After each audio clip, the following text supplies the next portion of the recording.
La correction du premier problème. La famille de Philippe part en voyage. Ils vont rouler pendant 3 jours et on nous demande la durée totale du trajet. Alors, petit conseil que je vous avais déjà donné à l'occasion des problèmes de durée. Quand vous devez aborder un problème de durée, un problème qui parle de temps qui s'écoule, n'hésitez pas à représenter les choses grâce à une grande droite comme ceci, où en fait, ça représente le temps qui passe. Voilà, avec le début et la fin. Là, le voyage, donc il part d'ici, on sait qu'il va durer 3 jours. Donc il va y avoir une première pause ici, une deuxième pause ici, et une troisième pause ici. Voici. Ce qui est important ensuite, après, c'est de bien positionner les informations qu'on vous donne. On nous dit que Philippe, le premier jour, avec sa famille, ils vont rouler pendant 7 heures. Donc ici, il y a 7 heures.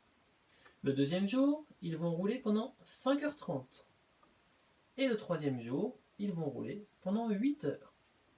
Et la question qu'on me pose, c'est en tout, combien dure le trajet? En tout, c'est-à-dire depuis le départ jusqu'à l'arrivée. Ça, je ne le connais pas.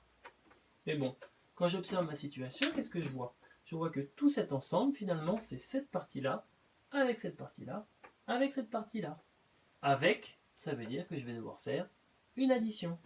Alors, vous pouvez faire l'addition en ligne, vous pouvez la faire également en colonne, comme je vais vous montrer.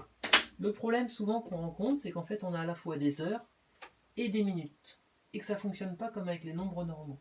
Mais là, finalement, on ne va pas avoir besoin de convertir, on va pouvoir faire les choses simplement. Comment faire? On a notre H pour les heures, et ces H là, il va falloir les aligner. Donc j'ai mon 5h30, et j'ai mon 8h. Voilà. J'additionne tout ça. Mes 30 minutes, il n'y a rien avec, je garde mes 30 minutes. Je positionne bien mon H en bas, et après j'additionne. 7 et 5, ça fait 12, plus 8, ça fait 20. Et voilà, donc au total,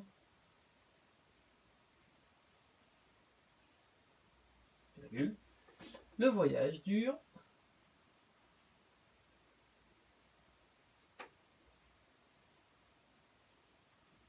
20h30. Voilà pour la première situation.